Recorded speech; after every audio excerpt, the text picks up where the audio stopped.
Artificial sun यानी कृत्रिम सूर्य। कृत्रिम सूर्य कोई विशाल चमकती गेंद नहीं है, बल्कि परमाणु संलयन रिएक्टर का उपनाम है। हमारे सूर्य की तरह इसका लक्ष्य संलयन प्राप्त करना है, जहां अत्यधिक तापमान पर हाइड्रोजन परमाणु एक साथ निचोड़े जाते हैं, जिससे भारी ऊर्जा निकलती है। जिस प्रकार वास्तविक सूर्य कार्य कर रहा है, उसी प्रकार हम जो कृत्रिम सूर्य बना रहे हैं वो भी उसी तकनीक पर काम करेगा। इस संलयन प्रक्रिया को इसके न्यूनतम अपशिष्ट और संभावित असीमित ईंधन स्रोत के कारण स्वच्छ ऊर्जा का पवित्र स्रोत माना जाता है। कई देश कार्यात्मक कृत्रिम सूर्य विकसित कर रहे हैं, जिनमें फ्रांस के ITER, चाइना के ईस्ट, दक्षिण कोरिया के KSTAR के स्टार ने 100 मिलियन डिग्री सेल्सियस का तापमान हासिल कर लिया है, जो सूर्य की कोर से 7 गुना अधिक गर्म है। इसी तरीके से चाइना ने ईस्ट, ये रिएक्टर प्रमुख हैं। रिएक्टर जो प्रमुख हैं, तो यहां पर जो आर्टिफिशियल सन की बात चल रही है उससे होगा क्या? ये जो रिएक्टर हैं, सुपर हीट प्लाज्मा को सीमित करने के लिए टोकामक्स नामक डोनट के आकार के कक्षों का उपयोग करते हैं, जहां परमाणुओं से इलेक्ट्रॉनों को अलग किया जाता है और इस गर्म प्लाज्मा को नियंत्रित करने और इसे रिएक्टर की दीवारों को छूने से रोकने के लिए शक्तिशाली चुंबकीय क्षेत्र महत्वपूर्ण होता है। यद्यपि निरंतर संलयन प्राप्त करना एक चुनौती रही है, चीन ने 48 सेकेंड के रिकॉर्ड सेटिंग ऑपरेशन जैसी हालिया सफलताओं की आशा प्रदान करती है। सफल होने पर कृत्रिम सूर्य ऊर्जा उत्पादन में क्रांतिकारी बदलाव ला सकता है, जो जीवाश्म ईंधन का एक स्वच्छ और टिकाऊ विकल्प प्रदान करेगा। हालांकि अभी भी महत्वपूर्ण बाधाओं को दूर करना बाकी है, जिनमें विशाल इंजीनियरिंग चुनौतियां और व्यावसायिक रूप से व्यवहार रिएक्टरों की आवश्यकता शामिल है। जटिलताओं के बावजूद एक स्वच्छ और असीमित ऊर्जा स्रोत के संभावित पुरस्कार कृत्रिम सूर्य की खोज को एक अत्यधिक वांछनीय लक्ष्य बनाते हैं। कृत्रिम सूर्य जो कि एक बड़े भाग को रोशन करेगा। चीन के कृत्रिम सूर्य का नाम जो है वो ईस्ट है, EAST। इसका मतलब है एक्सपेरिमेंटल एडवांस्ड। E फॉर है experimental.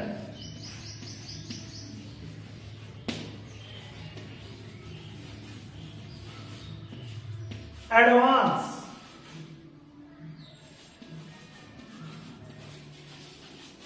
Advanced super conducting tokamak. Super conducting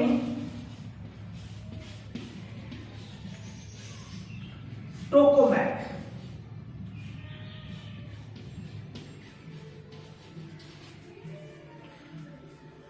super conducting tokamak है और यह एक नाभिकीय रिएक्टर है जिसे कृत्रिम सूर्य कहा गया।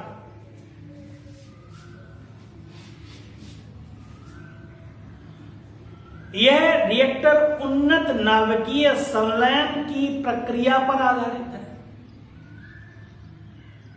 प्रयोगात्मक अनुसंधान उपकरण है, इसलिए इसे कृत्रिम सूर्य कहा गया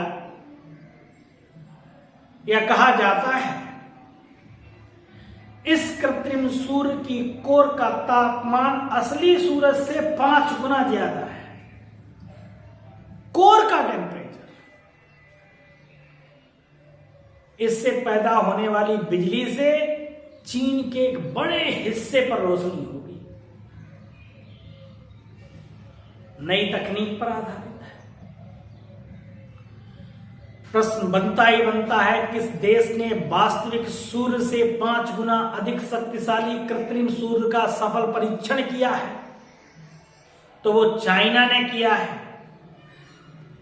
चाइना ने यह उपलब्धि हासिल की है ईस्ट, जिसको कहते हैं experimental advance super conducting tokamak. ये चाइना के हेफुई, जो कि अनहुई प्रांत की राजधानी हेफुई में बनाया जा रहा है।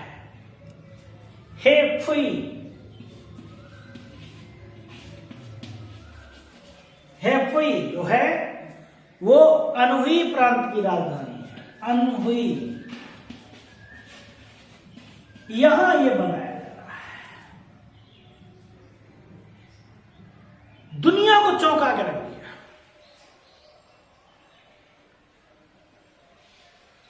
चीन का सूरज वास्तविक सूरज से 5 गुना ताकतवर है और नवीन तकनीक पर आधारित है। सूर्य जैसी प्रकृति पर आधारित है। साल 2020 में इसे आधुनिक रिएक्टर की शुरुआत की गई। इसमें हाइड्रोजन बम बनाने की तकनीक का प्रयोग किया गया। चीन के अलावा कृत्रिम सूर्य बनाने में फ्रांस भी लगा हुआ है और इसका प्रोजेक्ट 2025 तक पूरा होने की उम्मीद भी है। दक्षिण कोरिया कृत्रिम सूरज बनाने में कामयाब हो चुका है। 10 करोड़ डिग्री सेल्सियस तापमान पैदा करने की कामयाबी मिली है। चीन ने इस प्रयोग में 160 मिलियन डिग्री सेल्सियस का तापमान और ऊष्मा पैदा हुई है। हालांकि ये 20 सेकंड के लिए एक ट्रायल लिया गया। प्राकृतिक सूरज का तापमान जो है वो 15 मिलियन डिग्री सेल्सियस है। एंथनी कथवर्डसन की रिपोर्ट के अनुसार एक नए विश्व रिकॉर्ड में चीन की कृत्रिम सूर्य परियोजना ने 17 मिनट से अधिक समय तक, अभी तक सेकेंड में परीक्षण हो रहा था, अब मिनटों में हो रहा है, 17 मिनट से अधिक समय तक परमाणु संलयन प्रतिक्रिया को बरकरार रखा। नवीनतम प्रयोग में अत्यधिक गर्म प्लाज्मा 126 मिलियन डिग्री सेल्सियस तक पहुंच गया और इस प्रक्रिया में कोयले की आवश्यकता नहीं होती है। जीवाश्म ईंधन की अब जरूरत नहीं है। लगभग 35 देशों के सहयोग से ITER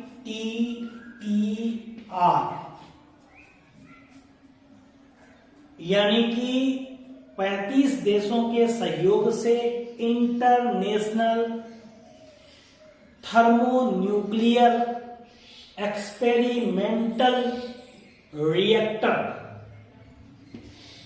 I for international, thermonuclear हो गया। ई फॉर एक्सपेरिमेंटल रिएक्टर, दुनिया का सबसे बड़ा परमाणु रिएक्टर होगा। यूएसए, यूके, चाइना, भारत, यूरोपीय संघ के सभी राज्य इस परियोजना में शामिल हैं। रिएक्टर 2025 में काम करना शुरू करने की उम्मीद है। हमारी पृथ्वी पर सबसे पावरफुल बम अगर है कोई, वो न्यूक्लियर बॉम्ब है, जिसे एटम बॉम्ब बोलते हैं। वह इसलिए है क्योंकि उसके पास असीमित ऊर्जा का भंडार है। वही वास्तविक सूर्य के पास भी असीमित ऊर्जा का भंडार है, और न्यूक्लियर बम वास्तविक सूर्य के कार्य करने का तरीका एक ही जैसा है। वास्तविक सूर्य में जो ऊर्जा उत्पन्न करने की क्रिया होती है ना, वो न्यूक्लियर फ्यूजन, जबकि बम में न्यूक्लियर फिजन। न्यूक्लियर फिजन की प्रक्रिया एक बड़ा यूरेनियम, जो 236-92 यूरेनियम, ये प्रक्रिया है। ये जो एटम होते हैं, मान लिया एक एटम है कोई भी, और ये एटम क्या करेगा, न्यूक्लियर फिजन हो रहा है। न्यूक्लियर फिजन,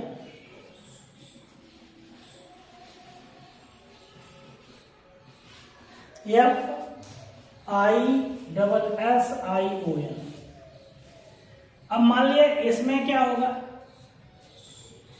U-236-92 है, तो ये 2 पार्ट्स में टूटे, विखंडन होगा तो ऊर्जा उत्पन्न होगी। इसमें विखंडन होगा तो यहां ऊर्जा उत्पन्न होगी। ये इस तरीके से टूटता चला जाएगा तो ऊर्जा उत्पन्न होती चली जाएगी। ये एटम थोरियम और यूरेनियम के होते हैं, जिसके असीमित भंडार हमारे यहां है, समुद्रों में है।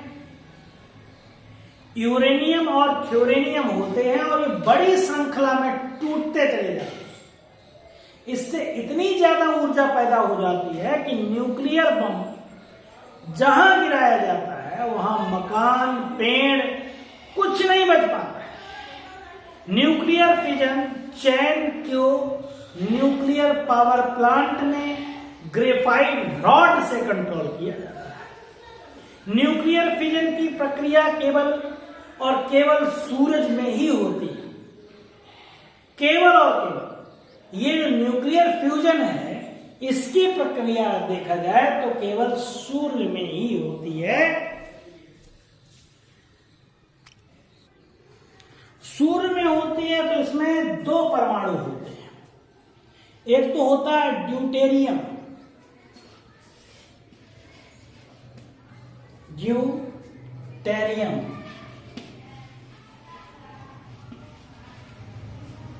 ड्यूटेरियम,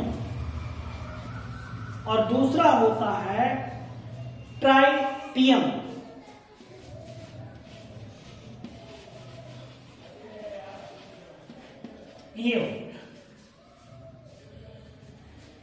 ये परमाणु हो गए 2।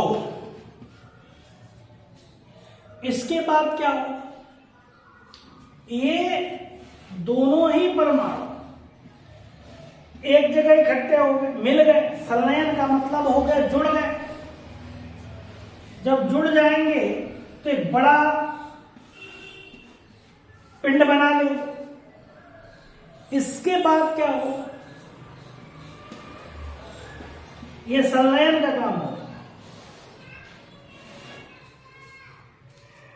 ये हीलियम और हाइड्रोजन जो आप देख रहे हैं, ये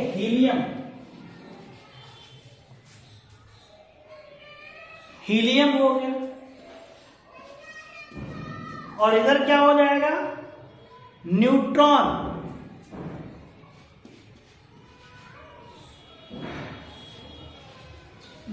न्यूट्रॉन, इनसे क्या होगा, बड़ी मात्रा में एनर्जी रिलीज होती है।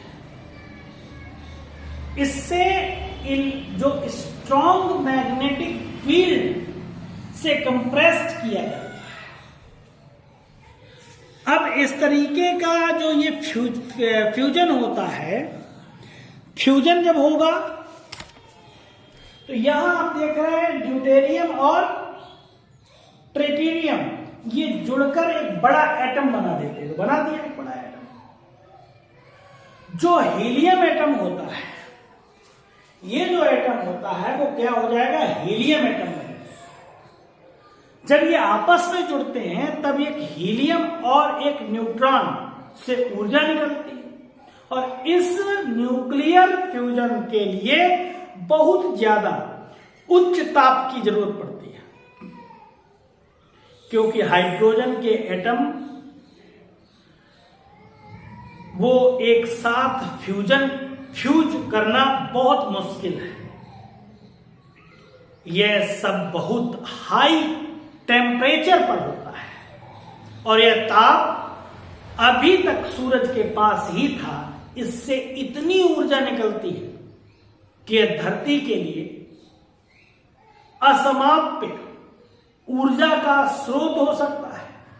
तो चीन ने इतना हाई टेम्परेचर कैसे विकसित किया, यह प्रश्न उठता है, और इसने सूर्य की जो तकनीक है उसी पर आधारित एक नया सूर्य बना दिया। तो इतनी शक्ति कैसे उत्पन्न की, इतनी ऊर्जा कहां से आई, ये क्वेश्चन उठता है। तो इसे हम कहेंगे स्ट्रॉन्ग मैग्नेटिक फील्ड से इसको कंप्रेस्ड किया जाता है, और इतना कंप्रेस्ड करता है कि प्लाज्मा बनने लगता है।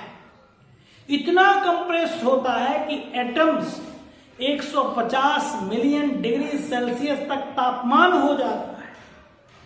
प्लाज्मा स्टेटस में रखा जाता है। आसपास मैग्नेटिक क्षेत्र होता है। यदि प्लाज्मा मैग्नेटिक क्षेत्र को तोड़कर बाहर आ जाए तो बहुत बड़ा नुकसान होगा। ऐसा मत समझिए नहीं कोई नुकसान होगा। अगर मैग्नेटिक क्षेत्र को छोड़ के बाहर आ गया तब तबाही मच जाएगी, तबाही। मैग्नेटिक फील्ड मान लिया है तो ये बहुत तेज से घूम रहा है रफ्तार से, तो इस क्षेत्र को क्या है, ये मैग्नेटिक फील्ड बनाया गया और ये प्लाज्मा है। लेकिन ये हमारे लिए सुरक्षित है क्योंकि इसमें ना तो ग्रीन हाउस गैसेस है, जीवाश्म ईंधन नहीं है। जब हाइड्रोजन फ्यूल जलता है तो इसमें एनर्जी बेकार नहीं होती, एक एक पार्टिकल यूज हो जाता है। और यह भी कहना सही नहीं कि कृत्रिम सन सुरक्षित है हमारी पृथ्वी के लिए। इसमें अल्ट्रा वायलेट रेडिएशन का भी खतरा बना रहता है। ये दो एटम ड्यूटेरियम और ट्रिटियम ये पृथ्वी पर बड़ी मात्रा में उपलब्ध है।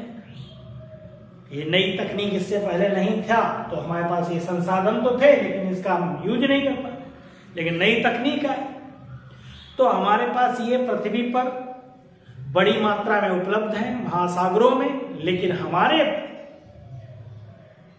पास यह तकनीक नहीं थी और इसलिए हमारे लिए उपयोगी नहीं थी। यह तकनीक तब तक सही है जब तक कि इस तकनीक का प्रयोग सही से किया जाए। यदि इस तकनीक का इस्तेमाल हथियार बनाने में किया गया तो भविष्य में खतरा बढ़ सकता है पृथ्वी पर। तो इसका हम अगर सही विद्युत उत्पन्न करने में हम इस रिएक्टर का यूज करते हैं तब तो हमारे लिए अच्छा है। लेकिन हम परमाणु हथियार बनाने लगे तो पृथ्वी के लिए घातक हो जाएगा। तो इसको ध्यान में रखते हुए हम इस कृत्रिम सूर्य का निर्माण करें और सही से जो मानव उपयोगी हो ऐसा काम करें। तो चाइना ने एक बड़ी सफलता हासिल की, इसके लिए देश को बधाई। इसके साथ साथ में और भी देश ऐसा नहीं कि चाइना को इसका फायदा मिलेगा, और भी तो देश लगे हुए हैं। तो सभी देश, अब इसका एक मन में आ सकती बात आपके कि क्या सभी देश अपना अपना सूर्य बनाएंगे? हाँ बिल्कुल, सभी बनाएंगे। इस टेक्नोलॉजी को एक बार अगर सही से कह सकते हैं ग्रीन सिग्नल इसको मिल गया तो हम लोग भी बनाएंगे। प्रयास तो जारी है, कई देशों ने इस पे काम भी किया है, इस तकनीक पर। तो इस तरीके से हम तैयार करते हैं। Thanks for watching.